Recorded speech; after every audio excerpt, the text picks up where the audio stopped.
Olá, pessoal. Vamos então começar aqui mais um episódio do nosso podcast aqui, o Doutor Ajuda Cast. Qual que é o nosso objetivo? Esclarecer uma série de assuntos importantes em saúde, trazer informações verdadeiras e esclarecer dúvidas das pessoas sobre diferentes assuntos em saúde. E para falar hoje, quem está aqui? A gente está com o Dr. Jorge do Lago Pinheiro, médico otorrinolaringologista, com enfoque, especializado em medicina do sono. Esse é o tema de hoje. Tudo bem? Tudo tranquilo? Obrigado pelo convite, Fábio, Denise. É um prazer estar com vocês. Estou aqui com a Denise Iannassi, que é ginecologista, uma das fundadoras do canal Doutor Ajuda. Olá. E eu sou Fábio Ortega, um dos fundadores do canal Doutor Ajuda também. E vamos começar. Tudo bem? Preparado? Pronto, hein? Vamos lá, hein? Então o tema de hoje é insônia, né? Então vamos começar pela pergunta número 1. O que é insônia? A gente está falando de um assunto que realmente tira o sono de muita gente, né, aqui no Brasil. Então, quando a gente fala de insônia, a gente está falando de uma dificuldade para iniciar o sono ou manter esse sono também. É importante lembrar disso, né? Aquelas pessoas que despertam no meio da noite. E existe também aquela insônia que nós chamamos de terminal, que é a pessoa que desperta de uma vez muito mais cedo do que normalmente ela acordaria. E lembrando que a insônia, ela precisa acontecer com uma certa regularidade. Então eu posso ter uma vez na vida uma dificuldade para dormir. E aí eu tenho o sintoma insônia, mas eu não tenho critérios para caracterizar a doença insônia. Então quando a gente fala da doença insônia, isso precisa acontecer pelo menos umas 3 vezes na semana, e se for de uma forma aguda, ela acontece por um período mais curto. Agora, quando ela passa de 3 meses, a gente já pode caracterizar como uma insônia crônica. Então, realmente é uma queixa muito frequente, eu acho que todo consultório médico, né? Se você perguntar um pouquinho, alguém vai dizer que tem insônia. Todo mundo tem, pelo menos algum período da vida, ou se não tem algum período da vida que já passou. Vai ter também, né? Vai ter, né? Já passou. Interessante que são três situações diferentes. A pessoa que tem dificuldade para começar a dormir. Perfeito. Aquela que acorda no meio da noite desperta no meio da noite, né, e depois não consegue dormir mais. E aquela que acorda antes, está acostumado a acordar às 7 da manhã, passa a acordar, 4 da manhã e não dorme mais. Os 3 casos são características de insônia. Exatamente. Então, são 3 tipos de insônia, né? Então, é muito comum as pessoas falarem, eu estou rolando na cama, dificuldade para iniciar o sono, mas tem aquelas pessoas que, às vezes, despertam no meio da noite. Aí pode demorar a voltar a dormir. Mas tem gente que não consegue mais voltar, realmente. Então, é o que nós chamamos de insônia terminal. Então, insônia inicial, insônia de manutenção e insônia terminal. São os 3 tipos. Porque a gente lembra muito mais dessa inicial, né? É a mais comum. Sim. As pessoas se queixam mais desse tipo de insônia. Mas, na verdade, na prática, a gente vê claramente acontecendo esses 3 tipos. Sendo que a insônia inicial e a de manutenção são as mais frequentes que a gente vê na prática. Eu, como urologista, tem muito paciente que chega lá e fala, olha, eu acordo no meio da noite para urinar. Eu acordo para urinar. Eu pergunto para ele, você acorda para urinar ou você acorda por acordar e aproveita e vai no banheiro fazer xixi? É muito diferente uma coisa da outra. É uma coisa bem diferente da outra. Exato. Eu tô meio estressado mesmo, meu trabalho tá meio complicado e tal, então eu acabo acordando mesmo. É uma situação diferente de um quadro de insônia, de um quadro urológico propriamente dito, né? Que é uma situação diferente. Isso anda meio junto, né? Porque essa queixa de ir ao banheiro, ela vem com uma certa frequência e a gente vê, por exemplo, um outro transtorno que é a apneia do sono, que aumenta essa ida ao banheiro, né? Dela que a gente chama de noctúria.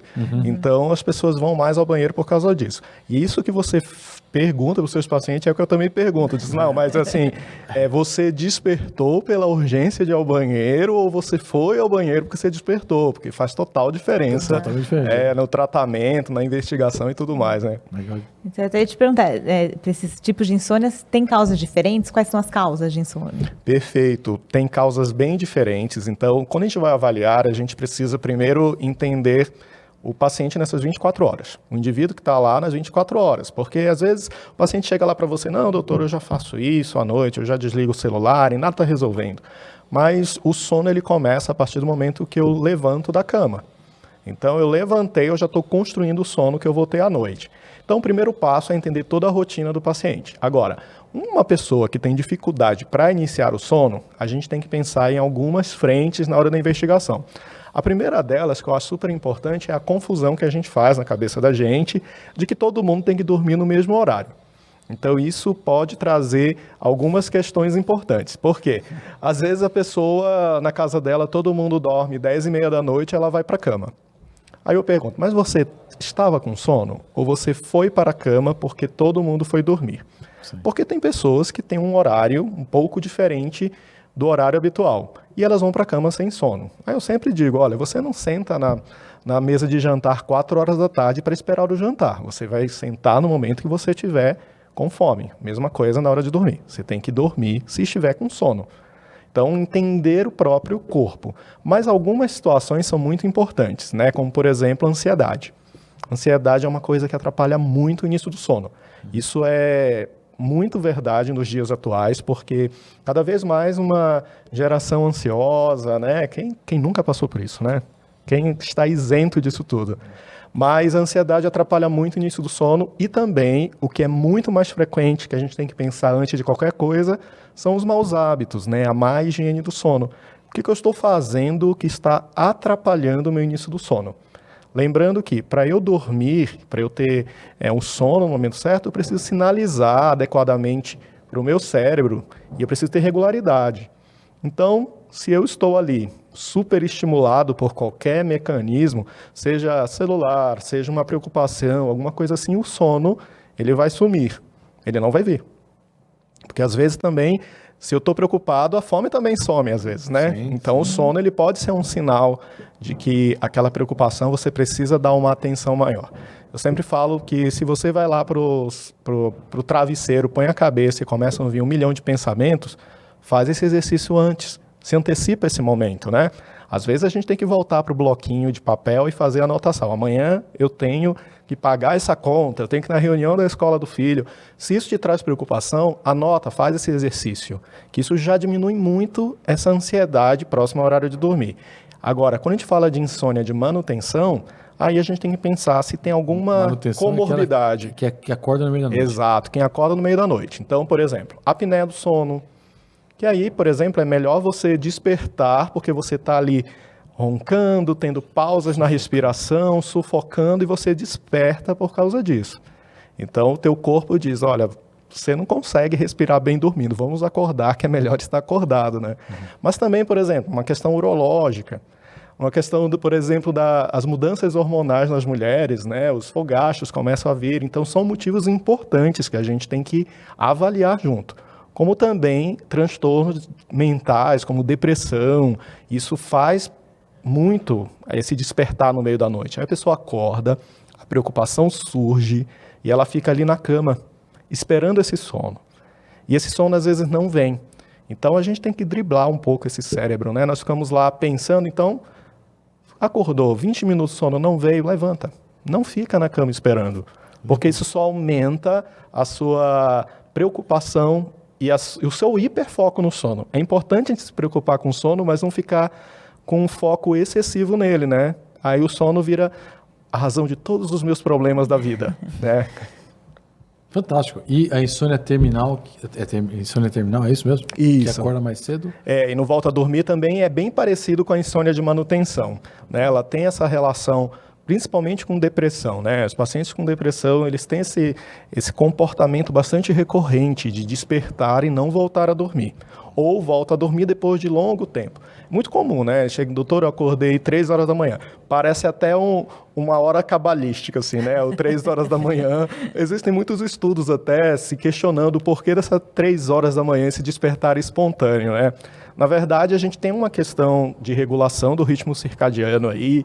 É um momento que a melatonina começa a reduzir a sua concentração.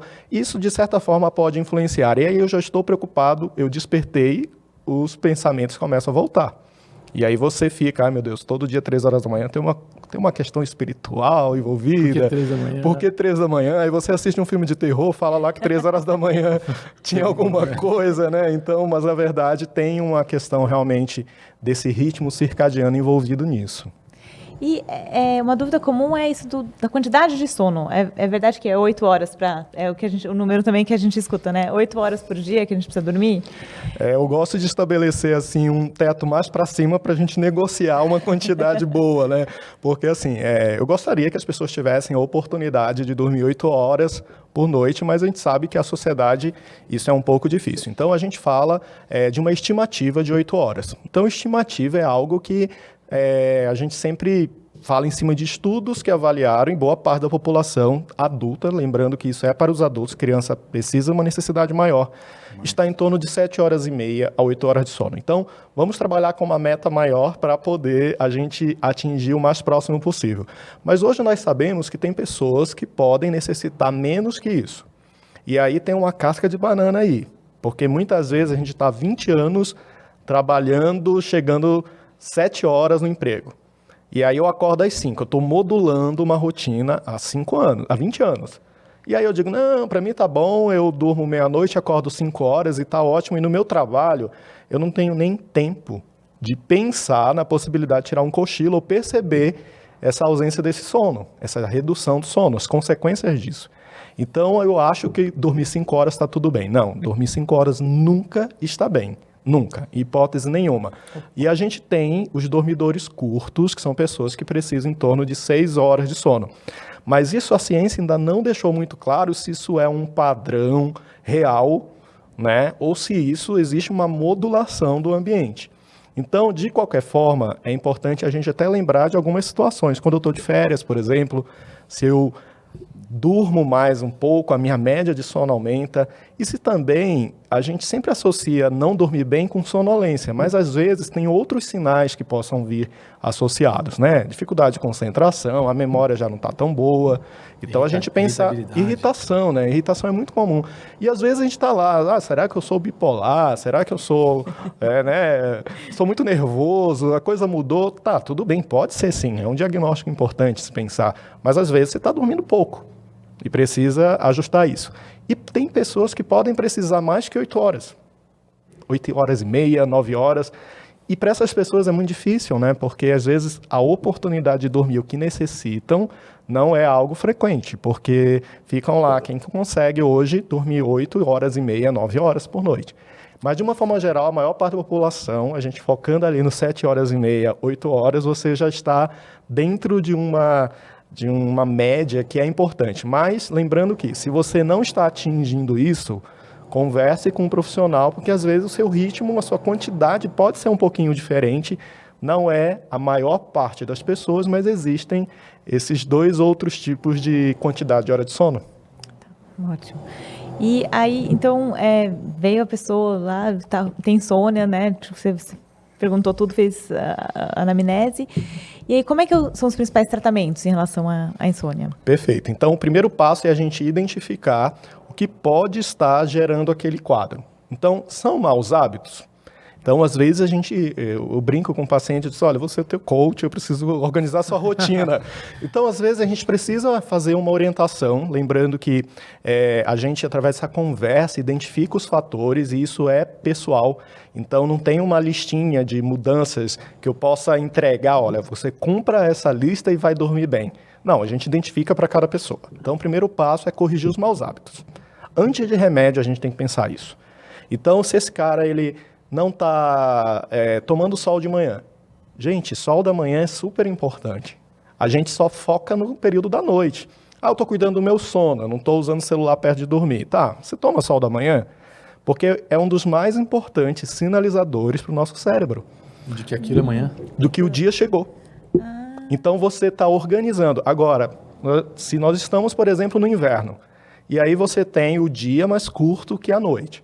Você sai de casa, às vezes, 6h30 da manhã, o que não é uma situação rara, né? Boa parte das pessoas, quem tem filho, 7 horas está na escola, né? Então tem que sair 6 horas da manhã. Sai escuro. Exato, está escuro. Aí, quando você chega no seu trabalho, luz artificial, não tem uma janela.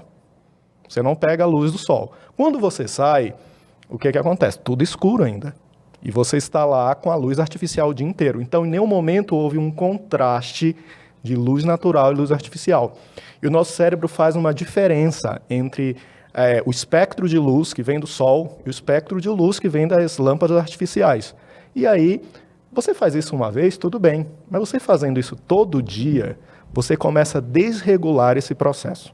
Então, para os pacientes, as pessoas que se queixam, a primeira coisa é assim, olha, vamos pegar um sol da manhã. Às vezes a pessoa está em home office, eu digo assim, como é o seu ambiente do trabalho?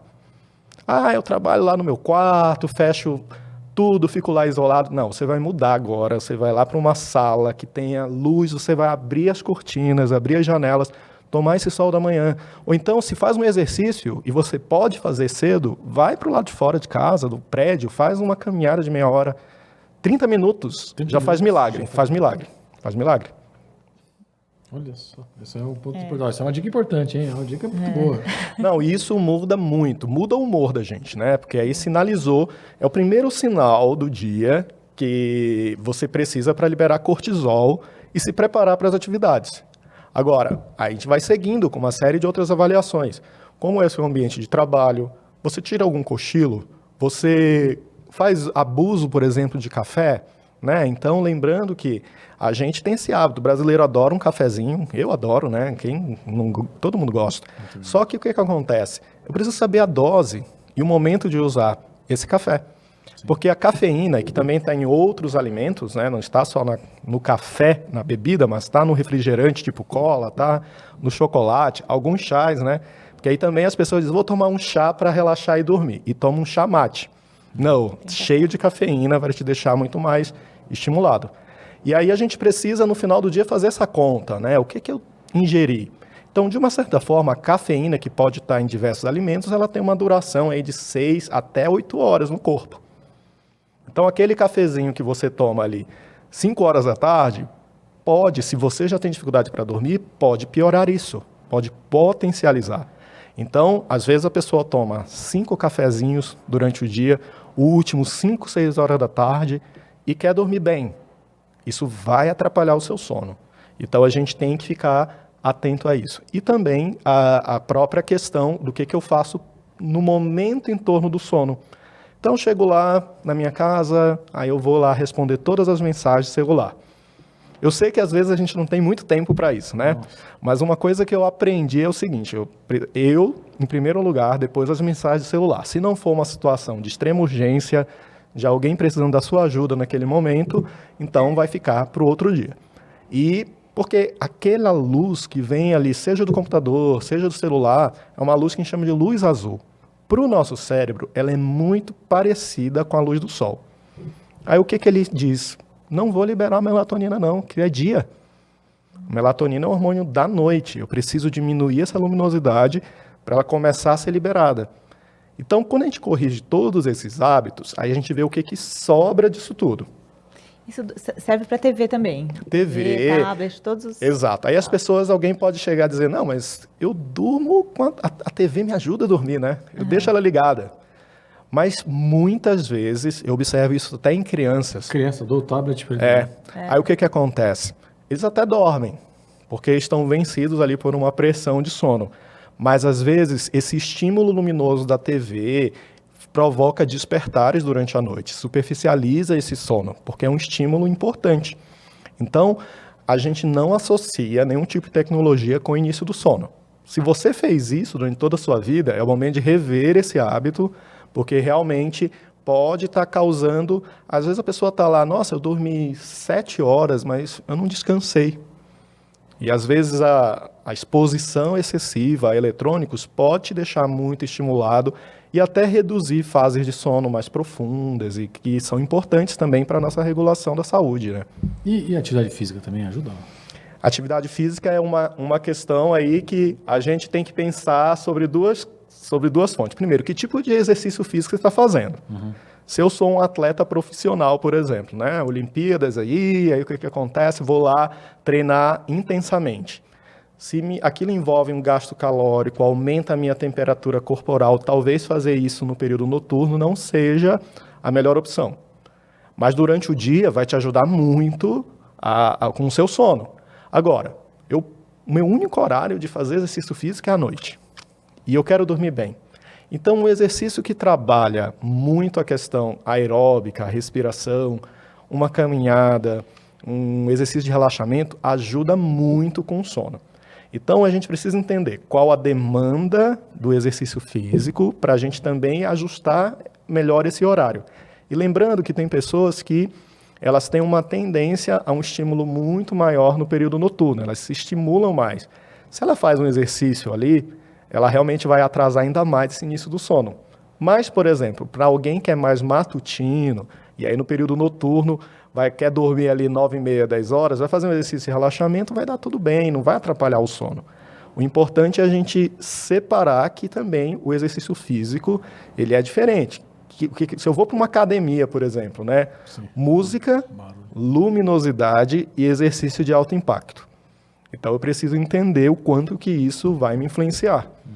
Né? E lembrando que agora está a moda da academia 24 horas, né? Não, então, impressionante. 3 da manhã o pessoal na academia. E posta no Instagram. E tá tudo bem, né? Então a gente está juntando aí estímulo, e aí lembrando que o exercício físico consome energia, né? Meu corpo, eu estou recrutando função do meu corpo em momento que era para ele estar descansando. Sim. Então quando eu estou dormindo, a minha pressão arterial reduz, mas se eu estou fazendo exercício físico, eu estou aumentando. E aí eu quero chegar e eu quero desligar, como se fosse um apagar da vida, né? Mas não é. Meu corpo está ali cheio de energia e tudo mais que a atividade física, o exercício proporcionou. Então eu preciso refletir sobre esse hábito, mas lembrando que exercício físico é importante sempre. Tá? Isso não é motivo para não fazer, mas a gente precisa procurar o melhor momento para fazer isso. É igual uma alimentação, você tem que saber o que comer, você tem que saber o momento de fazer o exercício físico. Eu acho que vale a pena, antes de começar aqui o podcast, a gente estava comentando sobre sono aqui, você fez a analogia com a fome, que eu achei muito interessante e vale a pena fazer aqui, gravando aqui agora, que é as pessoas hoje em dia, elas querem, quero dormir. Então trabalhou, tal, respondeu um monte de coisa, mandou o relatório, mandou lá o que tinha que fazer no computador, agora quero dormir, deita na cama, agora vem a sono, e não é bem assim. Você fez a analogia com o apetite, né? Que vem aos poucos, tá? Faz de novo, faz essa correlação de novo, que eu acho que é importante. Não, exatamente.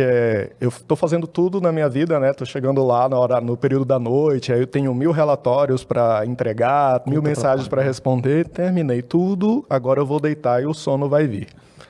Eu tenho uma notícia não muito boa, porque o sono, ele não é como se fosse um interruptor de energia que eu vou lá, ligo e desligo, né? E eu começo a dormir espontaneamente. A coisa não funciona assim. Então, eu preciso preparar o meu corpo através de sinais e tudo mais.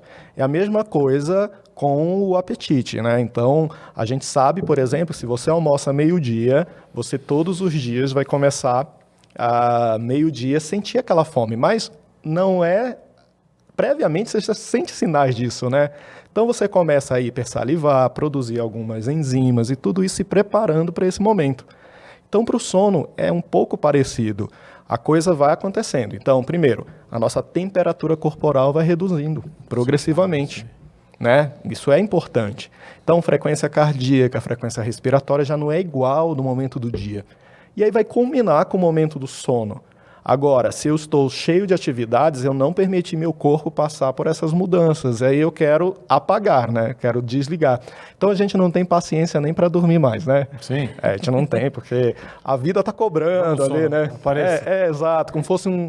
E aí vem toda uma questão assim das promessas, das fórmulas e de tudo que isso envolve.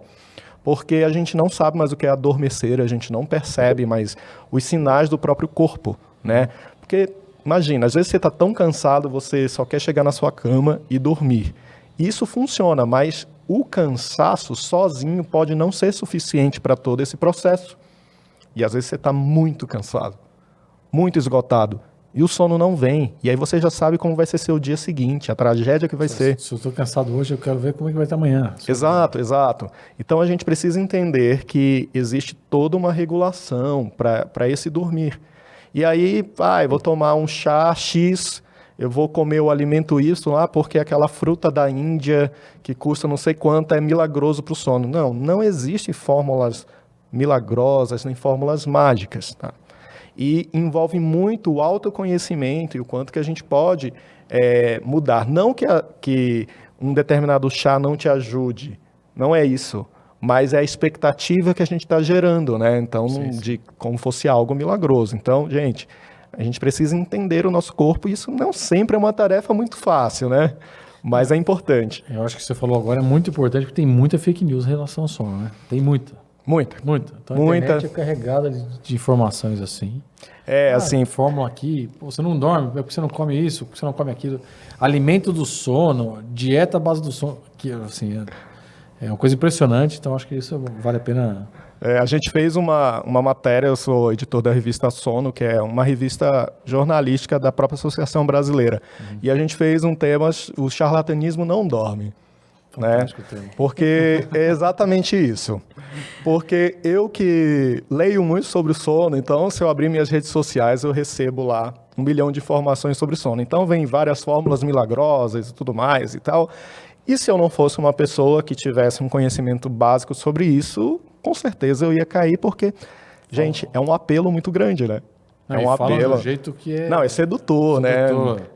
Você tá aqui, imagina o cenário, né? Essa pessoa que vai receber essa informação, ela está na cama, sem dormir, cansada, com o celular na mão.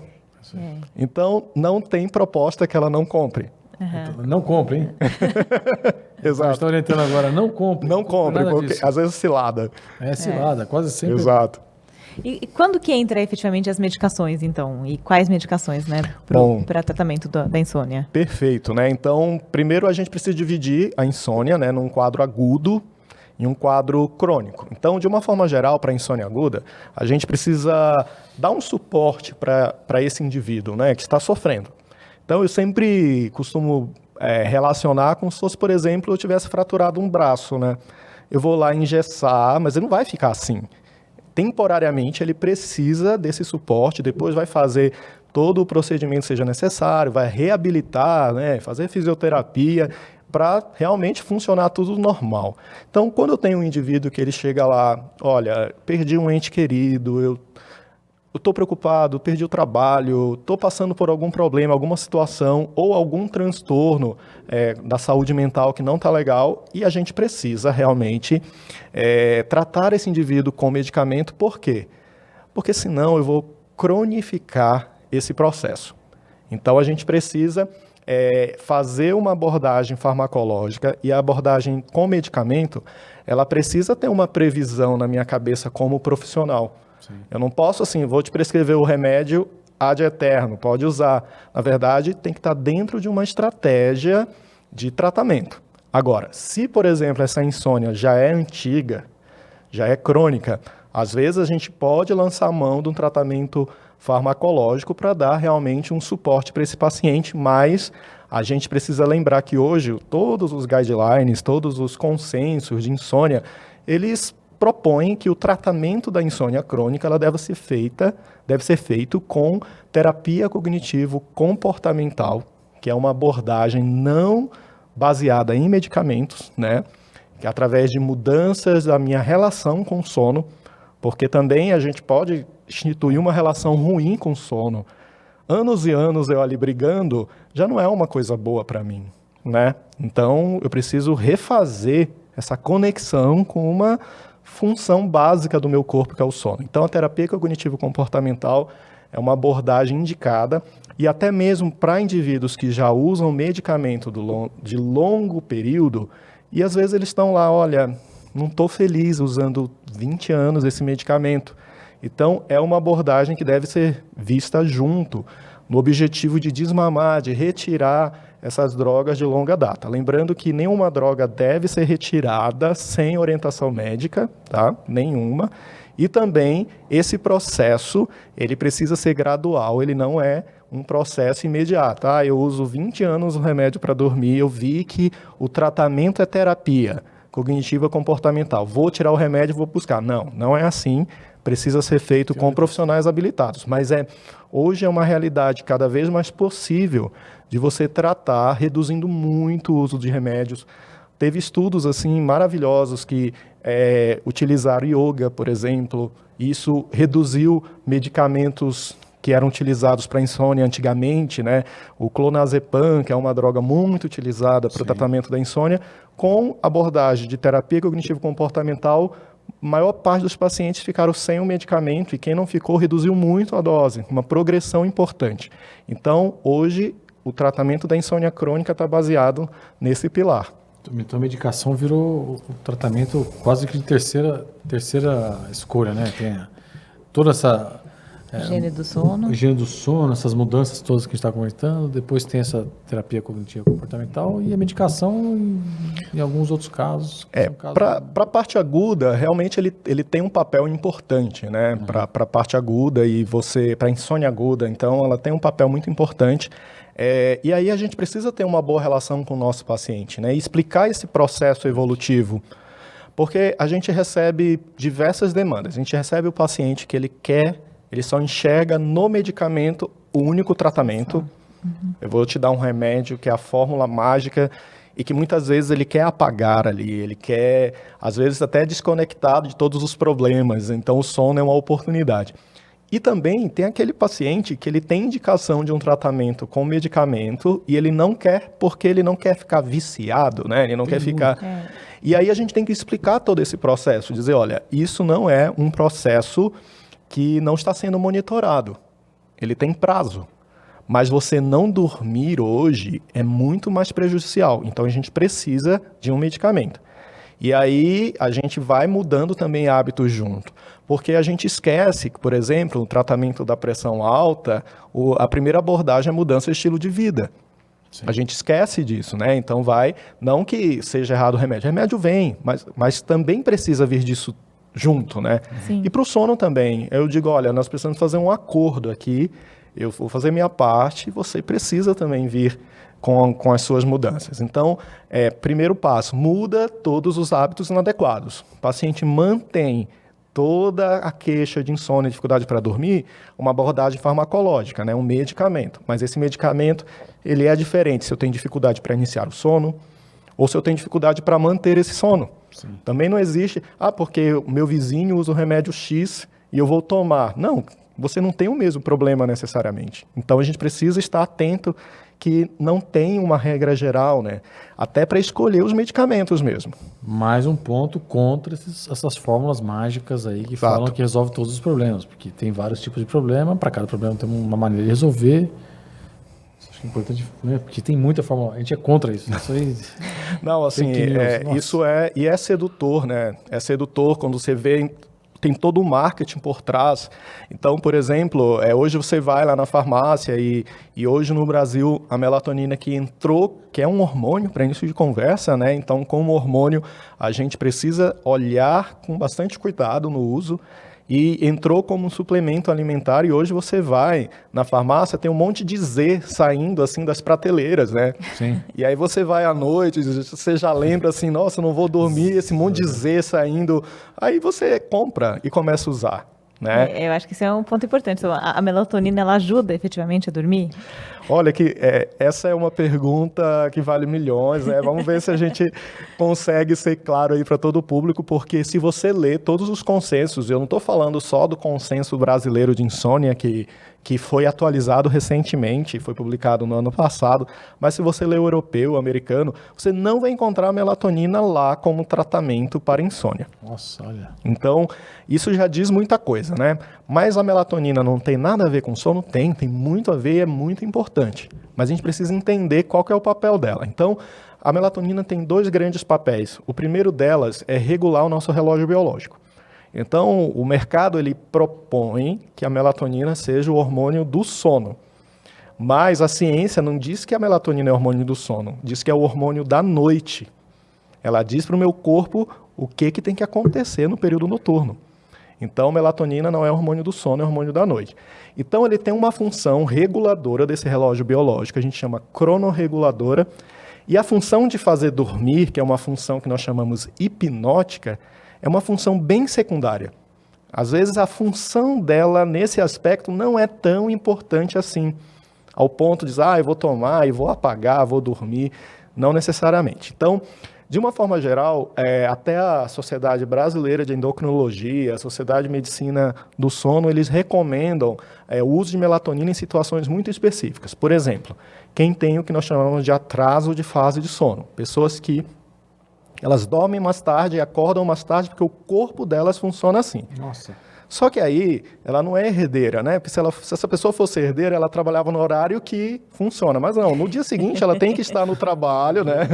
Ela tem que acordar cedo. Aí a gente precisa modular esse sono. A gente consegue fazer isso com a suplementação de melatonina. Só que quando a gente faz a suplementação, a gente precisa entender todo esse ritmo e a dose. E a dose que a gente faz é uma dose muito baixa. A gente vai titulando aos poucos. Então essa é uma indicação, tá? Uma outra indicação é para as pessoas que sofrem com o que nós chamamos de jet lag. Vou para a China, tá? Então, eu preciso trabalhar o meu sono previamente, que eu vou perder 3 dias da minha viagem só tentando regular o sono. A gente faz essa modulação previamente antes de viajar. Então, às vezes, 15, 20 dias antes, a gente começa a suplementar a melatonina, trazer esse sono para esse indivíduo ter o menor prejuízo possível nessa viagem. Então, essa é uma segunda indicação.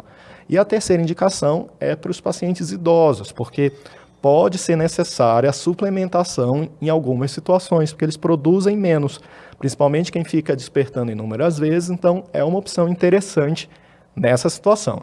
Agora, balinha de melatonina, né? Criança, vou dar 3 gotinhas, muito cuidado, porque a presença de melatonina, ela faz com que o nosso corpo organize algumas funções e a ausência também. Então, às vezes, eu faço uma dose muito maior, aquilo fica no meu corpo ainda de uma forma residual. E aí não é o gatilho para algumas funções que aconteceriam só na baixa da melatonina. Então, o que pode acontecer? A gente vê muito em quem está usando no horário errado e na dose errada, dor de cabeça, pesadelos. Pesadelos é uma coisa muito comum. E sonolência residual, quer dizer, o indivíduo acorda meio sonado ainda. Né, e fica levando esse sono durante o dia, porque está usando errado. Então, é um hormônio, cuidado, e também a gente tem que usar sempre dentro de uma avaliação, né? Porque, às vezes as pessoas acham assim, não, você está falando porque vai roubar teu emprego. Não, se a solução, né, do sono fosse melatonina, né, realmente a gente teria aí um cenário muito mais favorável para o sono, mas infelizmente não é isso. Então, acho que isso é uma coisa importante, assim, não vá lá e compre melatonina, né, e comece a tomar que tem risco, não é, né, isento de risco. Você falou do pesadelo, eu queria só fazer uma perguntinha do pesadelo, já linkando com sonho e pesadelo aí. Isso indica alguma coisa? Porque as pessoas falam, meu Deus, eu tive um pesadelo, sonhei que vi uma cobra, minha esposa está me traindo, não sei o que lá, sei lá, machuquei meu dente, então eu vou morrer. Sei lá, fazem analogias desse tipo que eu não sei se tem cabimento ou não tem cabimento. Tem algum cabimento? Perfeito. Então, primeiro a gente precisa saber que a gente sonha, todo mundo sonha, né? No fato de você não lembrar dos sonhos não significa que você não sonha. Que tem gente que é angustiado com isso. Eu não sonho. Não, a gente sonha. Às vezes a gente guarda essa memória porque a gente teve um despertar. Mesmo que seja um despertar de curta duração, mas foi suficiente para eu armazenar essa memória. Agora, o conteúdo dos sonhos, eles podem trazer alguns incômodos, e aí nós vamos chamar de pesadelos, né? E o transtorno de pesadelo, ele é um distúrbio do sono, reconhecido. Transtorno de pesadelo. Ele é reconhecido aí pela Classificação Internacional do Distúrbio do Sono. Agora, quando a gente fala do conteúdo, a gente tem que ter muito cuidado com tudo isso, porque vem um pouco da crença popular envolvida, né? Então, eu sonhei com cobra, é uma traição, né? Então, o dente caiu, então alguém vai morrer próximo a mim. Isso, às vezes, pode até gerar mais preocupação e atrapalhar o sono do que uma solução, né? Exato, porque eu trago essa preocupação. Então, a gente precisa lembrar que o elemento, o símbolo, ele não tem um caráter universal. Quer dizer, essa representação de uma cobra para a gente aqui, que a gente no Brasil já até chama, né, alguém que, olha, fulano é uma cobra, né, porque ele é um traidor, alguma coisa assim, pode não representar da mesma forma para alguém que mora na África, por exemplo. Né? Lá pode ser uma divindade, então sonhar com cobra pode ser até uma coisa boa lá. A mesma coisa, cair um dente, o que é isso para a gente aqui no Brasil, né? Talvez lá no Japão tenha outra conotação.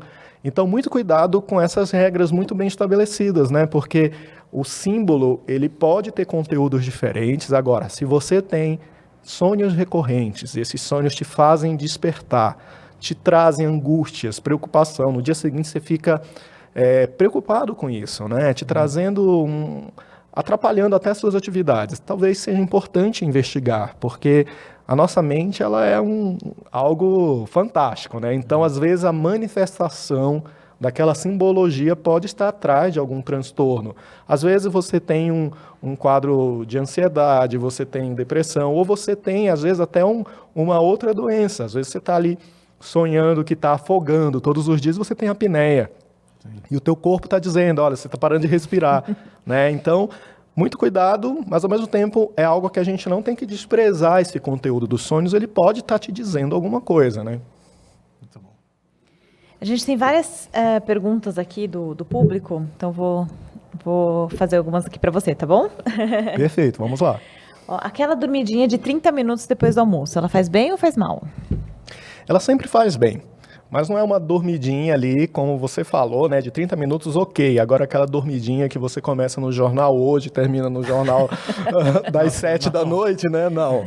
Então, assim, aquela monitorada, controlada, né. Agora, se, por exemplo, só se você tem essa necessidade, porque tem gente que está tudo bem, não tem necessidade. Eu, particularmente, eu não consigo dormir, cochilar, então não é obrigatório. Agora, se você tem uma necessidade muito extrema, ao ponto de você não conseguir ficar acordado, fazer suas atividades, é importante você ficar atento se talvez você esteja dormindo muito pouco à noite. E aí chega durante o dia, você não está conseguindo se manter em vigília, acordado. E aí o cochilo, às vezes meia hora não é suficiente. Se você está dormindo ali 2 horas da tarde, fica atento para esse cochilo, para o sono noturno, que às vezes o sono noturno pode estar menos do que você precisa. A quantidade teria que ser exato, maior. Exato. Tomar banho quente antes de dormir ajuda no sono? Olha, tem várias estratégias que ajudam no sono, né? Então, quando a gente toma um banho quente, depois a gente acaba liberando esse calor inteiro, né? Porque, na verdade, o corpo tem muito calor, ele cria o mecanismo. Vamos liberar um pouco esse calor, né? Então, é um banho relaxante, vai te ajudar no sono. Mas não é a fórmula milagrosa, né? Dizer, olha, toma o banho quente que resolve todos os seus problemas de sono. Faz parte de um contexto, de um ritual que eu acho que é importante, sim, mas tem que vir junto com outras estratégias importantes. Mas ajudar, ajuda sim. Depois que fiquei mais velho, passei a acordar mais cedo e no final dormir muito cedo. Isso é normal? Então, na verdade, a gente vê muito em quem se aposenta, né? Então, como eu falei, às vezes a nossa atividade social pode modular nosso padrão de sono. Então, os idosos, eles podem apresentar o que nós chamamos de adiantamento de fase de sono. A gente até falou aqui do atraso, né? Mas o adiantamento é exatamente isso, você dormir um pouco mais cedo e acordar um pouco mais cedo. Então a gente vê às vezes aquele parente nosso mais idoso, né, que 5 horas já está andando pela casa, já quer ir na padaria antes de todo mundo, né, já está abrindo. Exato. E fica lá e fica trazendo essa ansiedade e às vezes a pessoa fica muito tensa com isso, porque todo mundo está dormindo e ele está acordado, né? Então o primeiro passo é a gente avaliar que horas está dormindo, né? Porque acontece, os pacientes, nossa, eu tenho insônia terminal, né? Porque eu acordei 4 horas da manhã e não consegui dormir. Mas a pessoa dormiu às 8 da noite, né? Aí eu sempre digo, olha, queria dormir de 8 às 4, tá maravilhoso, né? Tá muito bom, né? Se tá te incomodando às 4 da manhã, então a gente vai precisar jogar esse sono um pouquinho para mais para frente, né? E lembrando que se eu ficar lá na cama, acordei, ficar lá na cama, isso me traz angústia. Então, se você já sabe, acordou 4 horas da manhã, dormiu 8 horas da noite, levanta e vai fazer alguma atividade, mas não precisa ligar a TV para acordar os outros, bater as portas, né? Faz uma leitura, né? Senta ali numa poltrona, vai ler o jornal, atualizar das notícias do dia, aprender alguma coisa, já ajuda bastante. Perfeito. Tem bastante pergunta também sobre álcool, né? Então, se o álcool ajuda a dormir melhor, tomar um vinhozinho antes de dormir. Bom, vamos lá, vamos com cuidado, porque o álcool ele tem essa função de fazer a gente dormir um pouco mais cedo. E muitas pessoas associam esse hábito, né? Então, vou tomar uma taça de vinho, vai me ajudar a relaxar, eu vou dormir mais cedo. Mas o dormir mais cedo não significa que seja um sono de qualidade, porque o álcool aumenta a fragmentação do sono. Você desperta mais vezes. E o álcool também, ele é gatilho para algumas alterações comportamentais. Quem tem sonambulismo e pesadelos, por exemplo, o álcool aumenta a chance de você ter. Então, a gente não recomenda jamais o álcool como uma estratégia para dormir mais cedo, até porque você pode estar trocando uma insônia por um vício na bebida, né? Então, você está trocando um problema por outro aí, com abordagens sérias, com impactos muito sérios para a saúde. Eu funciono melhor à noite. Meu trabalho rende mais à noite que durante o dia. Isso é insônia? Não, isso não é insônia, isso é uma alteração no ritmo biológico que nós chamamos, né, de vespertinidade, que é a pessoa que o corpo e a mente funcionam muito melhor no período noturno do que de manhã cedo, por exemplo. O grande problema, ou a grande solução, é se você tivesse possibilidade de trabalhar do período da tarde para a noite. Agora, se você é um profissional que precisa estar às 8 horas da manhã, e aí, sei lá, você tem 1h30 de transporte para o seu trabalho, isso é uma tragédia, né? Então, passa a ser um transtorno. Então, o primeiro passo é como que você funciona e como isso pode se ajustar à sua rotina. Se você é muito estimulado no período noturno e você precisa estar cedo, isso passa a ser um transtorno que nós chamamos de atraso de fase de sono. E precisa tratar, porque senão você sempre vai dever sono, né? Dorme tarde e acorda cedo, dorme tarde e acorda cedo. Então, a gente precisa pontuar exatamente aí a situação, né? E tem tratamento, você consegue... Tem tratamento, tem sim. Esse sono. Nesse caso, eu estou fazendo uma outra pergunta que a gente está falando que as academias abrem de madrugada. Tem pessoal, aqui em São Paulo tem pessoal que vai joga futebol às 3 da manhã, 2 da manhã. Já aconteceu com o pessoal do hospital uma vez, me marcou, que horas vai ser o jogo? 2 da manhã. Eu falei, 2 da manhã, que loucura. Porque até você vai jogar, depois de jogar, enfim, que horas vai acabar isso, né? O que acontece com as pessoas que meio que ficam invertendo, dão plantão à noite, que também é uma coisa comum, né? A gente estava comentando isso aqui. Trabalham à noite, dia seguinte, dia normal, trabalham à noite, dia seguinte, dia normal. O que acontece com essa maluquice do sono aí? Bom, primeiro a gente precisa dividir em questões que acontecem a curto prazo, né, logo no dia seguinte, e coisas que acontecem a longo prazo. Então, no curto prazo, a gente vê muito, por exemplo, dificuldade de concentração, alteração de memória. E aí você tem uma atividade que te exige uma concentração, sei lá, você é um profissional de saúde, vai fazer uma prescrição, tem que calcular a dose, você é cirurgião, você é motorista de ônibus, né? Então, ou você mesmo está dirigindo o seu carro numa estrada. Então, isso diminui muito até a sua capacidade de responder a uma situação de possível perigo. Porque para eu dirigir e um cara que está ali dirigindo é um trânsito que não depende só de mim, né? Se alguém chega e comete alguma situação, eu tenho tempo para pensar, né? Meu cérebro faz isso. Mas se eu estou privado de sono, eu não consigo ter essa resposta, ela é lentificada. E também eu preciso pensar que eu posso ter sonolência durante o dia, eu altero o meu apetite. Então, por exemplo, os estudos mostram que a gente tem uma mudança na nossa preferência alimentar quando a gente se priva de sono. Então, por exemplo, se você der um plantão, um profissional de saúde der um plantão, ele não vai querer comer uma saladinha no plantão, né? Automaticamente ele já pede a pizza, o refrigerante, um doce, né, um chocolate para vir, porque ele precisa de energia muito fácil. E os estudos mostraram isso, exatamente, que a gente faz essa mudança da seleção de alimento. Aí a gente está lá treinando super certo, passei no nutricionista, né? Estou lá com toda uma prescrição de dieta e estou dormindo pouco. Isso vai desregular os seus resultados. Lembrando que dormir é importante até para a produção de músculo, de massa magra. Então, quem não dorme a quantidade que precisa, ele além de diminuir a capacidade de queimar gordura, ele também produz menos massa magra. Então, são 2 problemas envolvidos. Agora, a longo prazo, a gente tem uma série de questões. Então, aumenta o risco para doenças cardiovasculares e metabólicas. Então, por exemplo, hipertensão arterial, quem dorme pouco aumenta a chance. Diabetes, colesterol aumentado, então tudo isso envolvido. E quem dorme pouco, menos que 5 horas, em torno de 5 horas e meia, até a expectativa de vida é um pouco menor, em torno de 65 anos.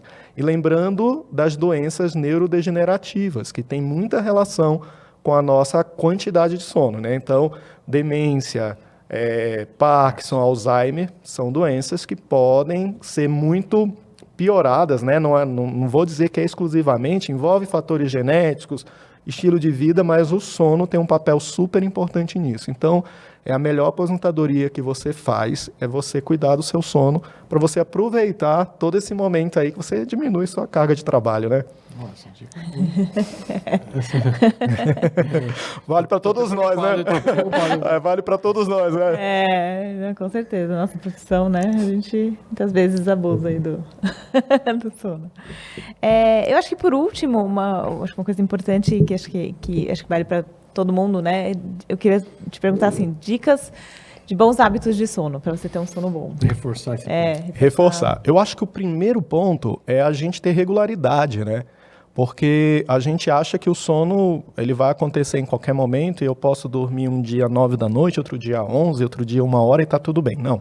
Todos os dias dormir e acordar no mesmo horário, isso é importante para sinalizar para o seu cérebro, para o seu corpo, porque eu não posso também almoçar 1 hora da tarde, 10 horas da manhã, ou não almoçar um dia e o outro dia almoçar 4 da tarde. Então, a mesma coisa com o sono. Segundo, diminui todos os estímulos que você tem próximo ao horário de dormir. Então, estabelecer realmente métricas. Então, eu passei a fazer isso comigo mesmo. Hoje eu uso muito aquele modo do celular, né? O modo silencioso, e de determinado momento só notificações de pessoas que eu queira receber, que eu vou receber, porque às vezes só você deixar o seu celular e receber uma mensagem e aquele sinal luminoso já é suficiente para te superficializar esse sono. Então, controlar isso, evitar o uso de bebidas à base de cafeína durante o período pós 3 horas da tarde, né? Só se for uma situação de último caso, e fazer exercício físico. Exercício físico é fundamental. Trocar aí o celular por uma boa leitura. Hoje os estudos mostram isso, que ler, além de tornar a gente muito mais culto, né? Aprender coisas novas, também ajuda a relaxar o sono, né? Então é importante tudo isso. São dicas que valem para todo mundo, né? Mas tem situações particulares que precisam ser melhor avaliadas, mas fazendo isso, você já vai se ajudar muito. E tomar o sol da manhã, né? Tomar o sol da manhã. Tomar o sol da manhã. Ótimo. Acho que deu, hein? Acho que foi muito bom. Imagina, obrigado aí pelo convite. É sempre um prazer estar aqui com vocês, né? Esse trabalho tão bonito. Queria agradecer. Vamos fazer um tintim aqui. Então deixa eu... Um tintim aqui da nossa tintim aqui do Doutor Ajuda. Obrigada. Acho que é isso aí. Então, vamos encerrar. Quero agradecer mesmo. Acho que foi ótimo. Falar para as pessoas aqui, ó. Vocês escrevam nos comentários aqui o que vocês acharam dessa live aqui, desse nosso podcast. E escrevam também como é que é o seu sono, que eu acho que isso é interessante para a gente. Se as dicas te ajudaram, põe em prática, né? Se as dicas te ajudaram, escrevam aqui. Daí a sua orientação pode ajudar outra pessoa também. Tá bom? E não se esqueça de se inscrever no canal. Hein? E compartilhar, né? Manda esse vídeo para outras pessoas. Manda esse vídeo aqui para as pessoas que estão tendo dificuldade para dormir e assim vai. Tá bom? Tchau, tchau. Até a próxima.